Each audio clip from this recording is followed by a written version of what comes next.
Hello, I'm Rena, and welcome to Biopic, a podcast story. This is a podcast where we dissect the good, bad, ugly, and absurd of the specific genre of motion picture, the biopic. If you want to learn more about us, our scoring system, and how we choose movies, please check out our special introductory episode, Introduction, Who Are We and What Are We Doing? This is not one of our regularly scheduled weekly podcasts. It's an extra that we're throwing out there with some bits that we cut from episode 14, Race. We had a lot to say about race and wound up cutting 154 minutes of recorded material down to about an hour. This is some material that we deemed to be irrelevant host banter, or cut for time, or because it was digressive or repetitive. Some of this sounds without context, like we're having a conversation in non sequiturs.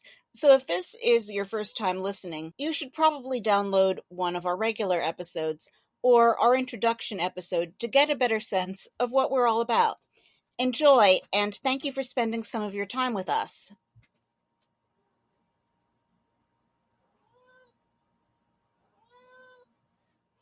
For example, we won World War II. I hope that isn't news to anybody, sincerely. I mean, have you been in this country? It could be. Oh, boy. Florida might not be aware of it yet. Jumping Jesus on a pogo stick, in the words of the Dead Milkmen. Oh. May you live in interesting times, they said. No more interesting times, please. What I wouldn't give to not live in interesting times. We got to grow up in boring times, and I only now appreciate just how amazing that was. And at the time, I thought, my generation has no points where we know where everything happened. My parents had assassinations, and all we have is a rock star who shot himself in the head and 2 rappers who got shot. And boy, was I dumb. Well, a bunch of bad things did happen in the 90s that have precipitated into our modern day that were not awesome. I was just watching a documentary about Oklahoma City because I love to party. And that was pretty bad. The white nationalist movement rising in the 90s was pretty bad. And while it's no Arbud Dwyer, which is something other people who grew up in Pennsylvania saw on television, which is a man a man committing suicide on live television. We did watch the Waco compound burn on live television. It was a bummer. It was very sad. We did have some bad stuff happen in the 90s, but it all felt very distant. Anyway. First, it was the first feature film on Jesse Owens, but there was a TV movie in the 1980s. And those of you who enjoyed the movie Get Out may recall the critical role Jesse Owens played in formulating the evil that was come upon in that film. I still haven't seen Get Out. Oh, you should see it. It's so good. I've seen the 2 subsequent Jordan Peele movies. I don't know why I haven't seen Get Out yet. I mean, he's so good at this. As someone who spends a lot of time on Wikipedia myself, it feels like he's always going down Wikipedia wormholes and coming up with crazy things to talk about to connect an alien invasion with murderous chimpanzees. Like, bravo, sir. I love it. Anyway. Well, Sarah, can yes. I tell you my spoilerific theory on Jean Jacket in Nope? Actually, wait, we saw it together, so you heard it at the time. Yes. Right. My theory that Jean Jacket has been in the sky a lot longer than anyone thinks, and that's how that first black cowboy on film, that's what he was running from, and how they managed to capture it. Yes, and I love that theory. Yeah. and I wasn't able to post it to my friend group or tell anyone because everyone has spoiler phobia. But now it is out there, and if you haven't seen Nope and you're like, oh, spoilers, I love spoilers and so should you. Indeed. Also, that movie contained yet another delightful performance by Michael Wincott, who we all know I am a super fan of from our episode on The Doors. What part was he? Was he the guy who had the old camera who sings it was a one-eyed, one-horn, flying purple people eater? Yep, he Oh, was he the is so filmmaker. good. He is so good in everything and unsung. Indeed. Love him. I was so excited to see him in that. I'm excited to see him anytime he's in something. Should we talk about race instead of Nope? Right. Instead of any of Jordan Peele's 3 arguably documentary features. Sure. I mean, they are all masterpieces, and It's okay. I just remembered the thing I most wanted to ask you about, which is completely off topic. oh, go for it. Did you get to watch the first 10 minutes of the Cleopatras? No, I need to watch it. I haven't done it yet. I will watch it immediately after this recording. And I want to hear what you think, because this thing is bonkers. And I'll get to this when we get to Cleopatra. Her number is Cleopatra the 7th, and it's like the multiple generations of Cleopatras before her. But the incest is crazy with the Ptolemies. And like they have weird, extremely primitive proto CGI with like floating heads behind things. It's insane. It's so insane. And I want to watch the whole thing at some point. Only the first episode is available free online. It's crazy. I cannot wait to watch this. Yeah, deeply bonkers. It's also an example of how in Britain they have that RSA to BBC pipeline where there's a middle class of the British acting world where if you've done all the things, they'll take care of you. And sometimes there's a breakout star like a Tom Hiddleston, for example, but also all these people who you see in supporting roles, occasionally in a larger one, sometimes in a bit one, for decades and decades, where their face always looks vaguely familiar in any English production, because if you grew up in a household where your parents watched Masterpiece Theater, they were there.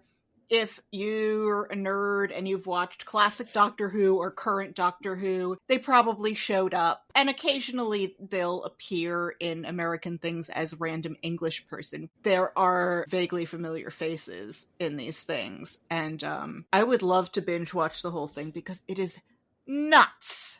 I cannot wait to watch this. Yeah, okay. I just wanted to mention that. I just rewatched OJ Made in America again because I know how to party. I will bet you that OJ murdered more people than the average Black Panther. Oh, for sure. OJ 100% murdered more people than I would say any Black Panther, and also,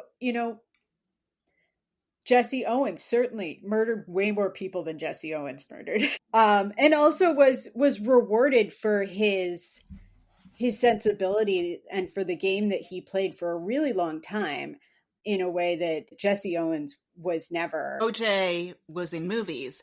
OJ got to be a host of Monday Night Football and did a way lackluster job at it. Oh, he was terrible at it. There was a made-for-TV movie about the story of Monday Night Football with John Turturro playing Howard Cosell. Oh my gosh, I remember that. It was so good. And they talked about the Munich Olympics, which put a pin in that too, and how Howard Cosell was so bent out of shape that he didn't get to be the person to share about the Munich Olympics. Yes, Monday Night Mayhem, and I bet this was not on the list. No, I completely forgot about this. Yeah. I remember John Turturro's performance. Just, he's so good at playing incredibly dislikable people.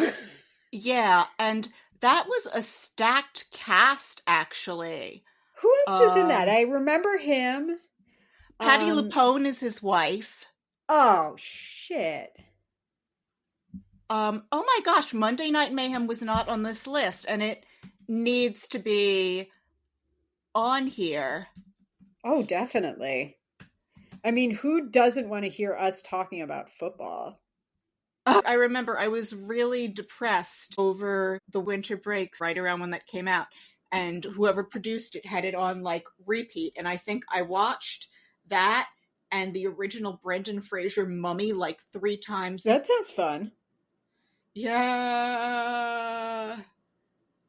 Eli Wallach is in that. This needs a light shone upon it.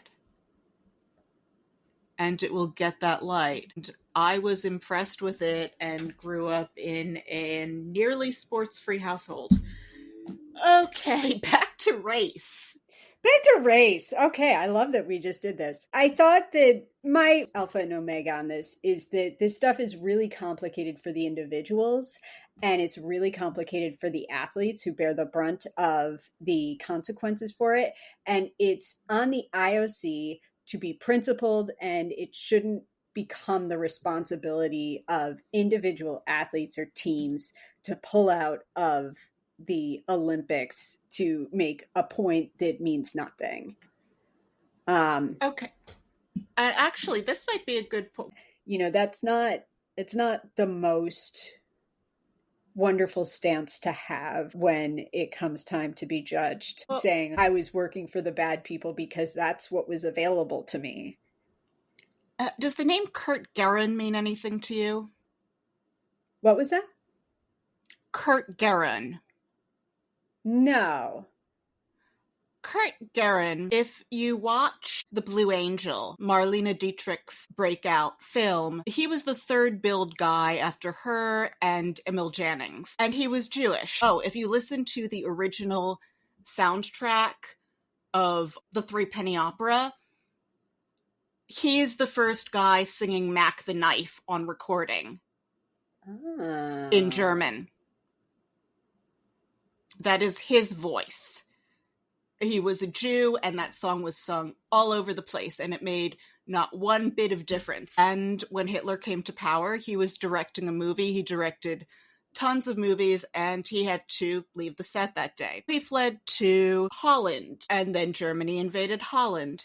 He wound up in Theresian concentration camp, where he directed a piece of Nazi propaganda called Führer Gives the Jews a City. It was never released, and he went along with things they wanted, like if there was a fair-haired Jewish child, he'd hide them.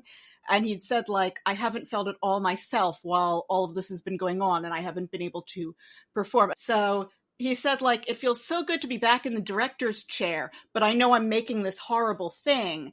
And he thought he had a deal with the Nazis where if he directed this movie, they'd let him and his wife live. Surprise! The Nazis sent him and his wife to the gas chamber anyway. And then when you look at Marlene Dietrich and Emil Jannings, his co-stars, Emil Jannings went on working with the Nazis.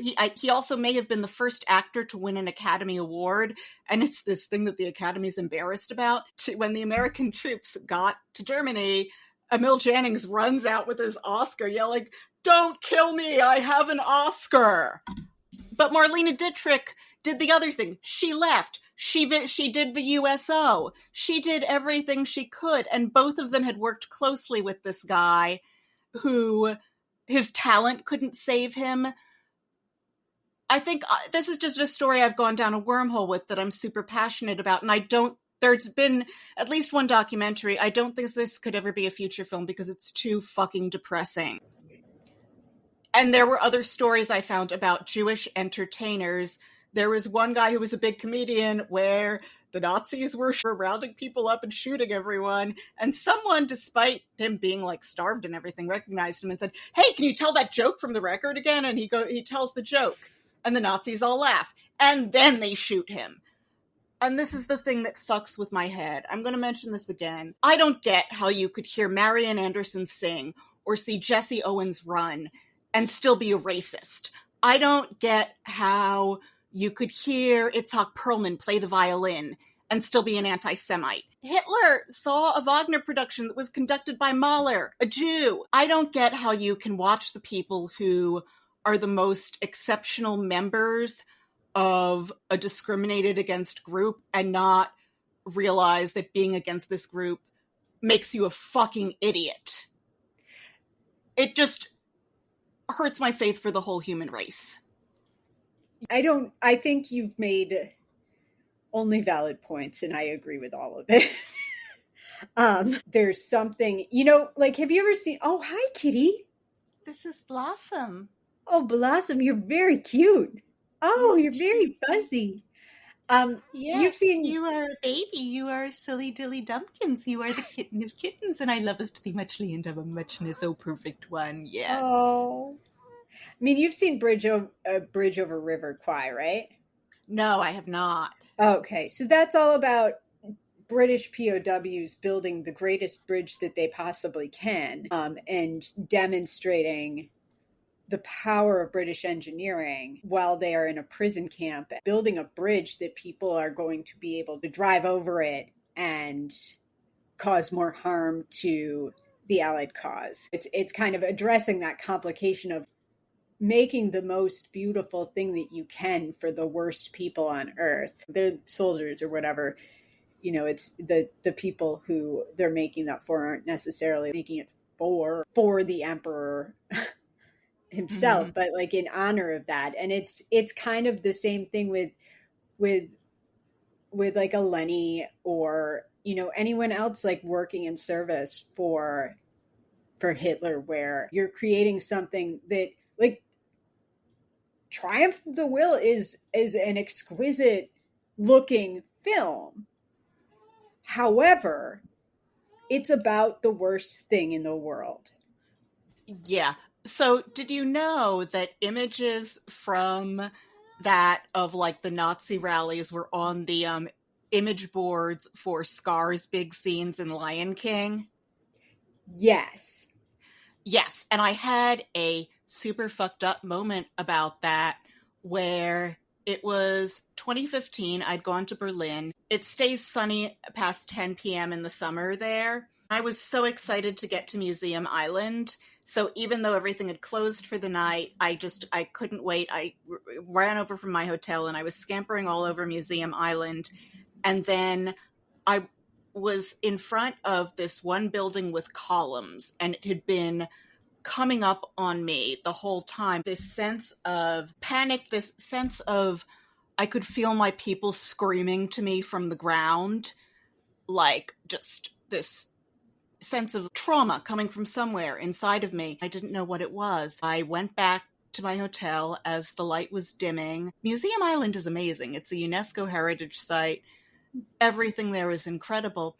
I spent a good 3 days there exclusively out of about 5 days in Berlin, but it wasn't until in the sunshine that it occurred to me what had happened, where one of that buildings with the columns is in the Leni Riefenstahl documentary, and it was in my head from Lion King. Lion King was a great movie. Yeah.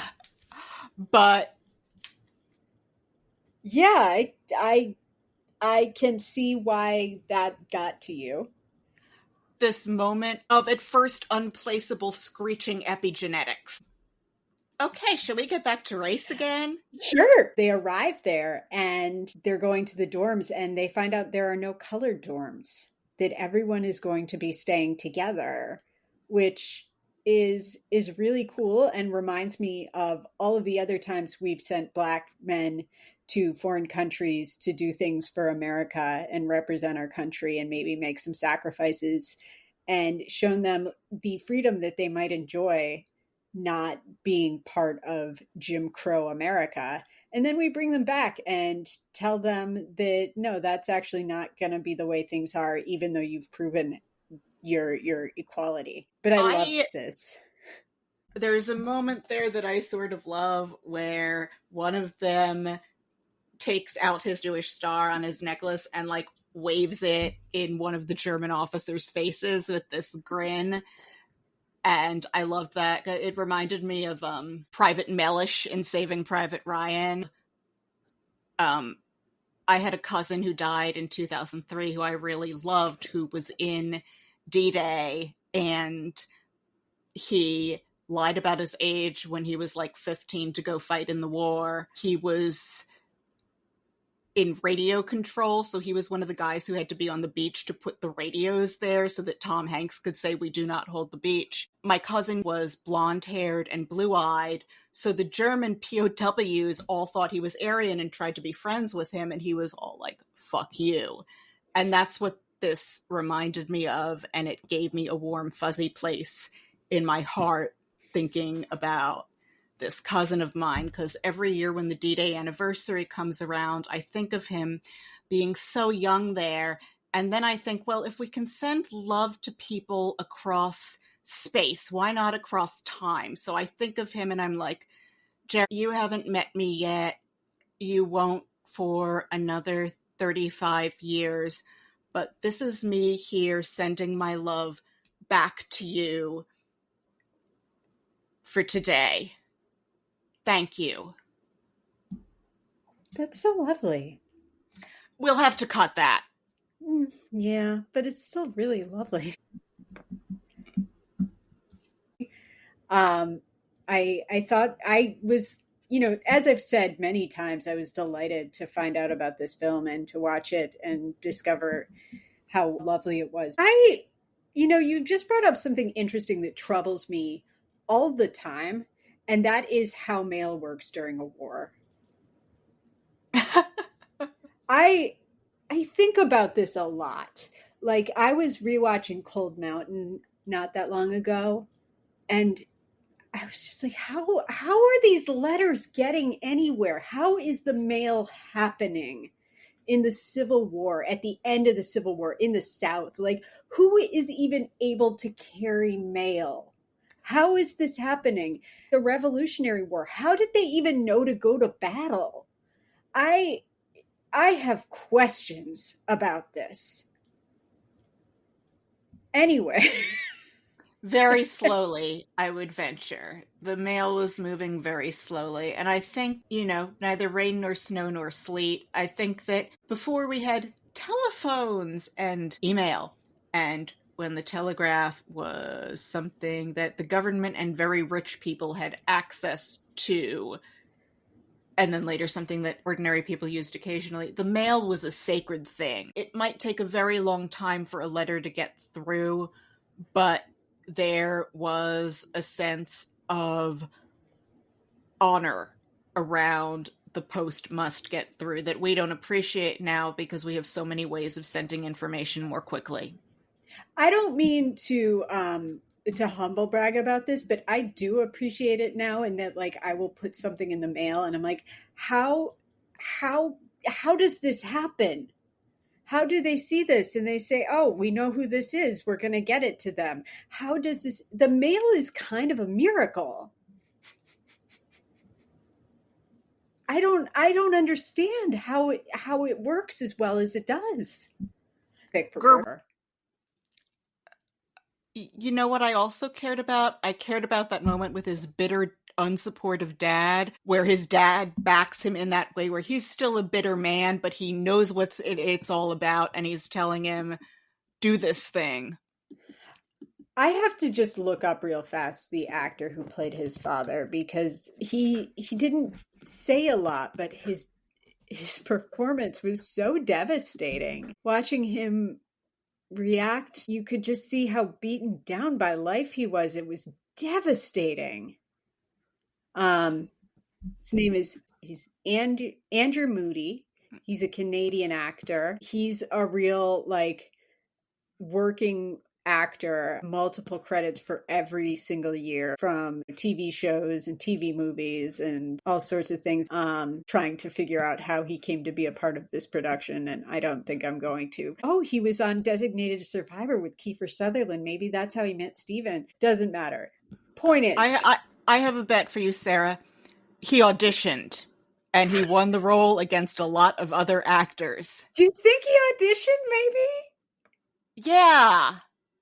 I mean, that's pretty mind-boggling, but I guess that's a way that things happen.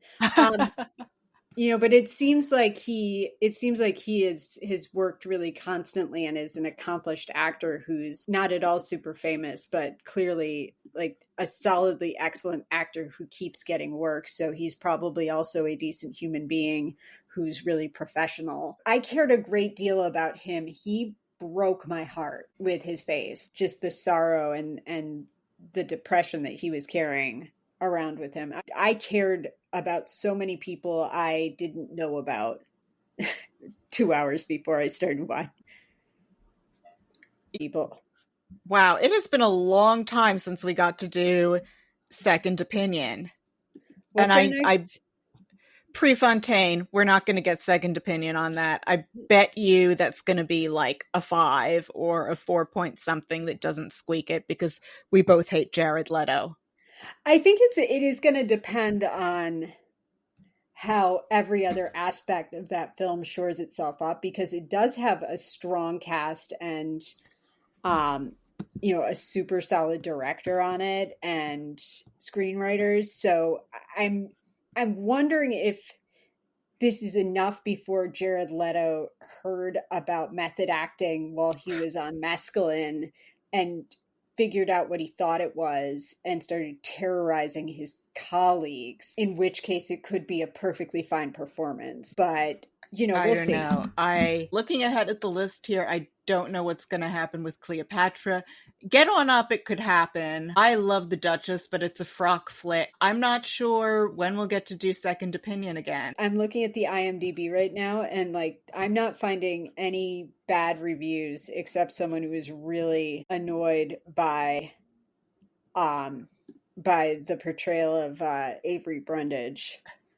Liz and Dick is in here in October, so that could definitely get Second Opinion. Pride of the Yankees could get it. Ray could get it. We need to watch something shitty is the thing. Or, yeah, this is like the second week in a row where I thought a movie almost made it to us getting to do Second Opinion, and it didn't.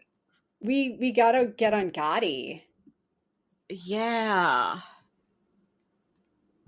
Because that I'm very, very interested to see what positive things people have to say about that movie. We deserve to laugh at something. Something so bad. We deserve to experience some joy. And to be clear, it's the Travolta Gotti. Oh, yes. We're forgetting that Second Opinion exists as a thing that we do because we've watched so many things that were on the average pretty good. Yeah. With Gotti, if you want to hear me scream like a maniac, there's a needle drop in that movie that makes me incandescent with rage. I guess that music decisions fall under direction, production, decision making. We were so close this time. So getting close. To do Second Opinion. We'll get there. Well, that was the 5th edition of Irrelevant Host Banter. If you want to get a better idea of what we're all about, please listen to one of our regular episodes. I highly recommend episode 5, The Conqueror, and episode 10, Cobb, which I think were our best ones so far. I also semi-apologize for the cat noises in the background.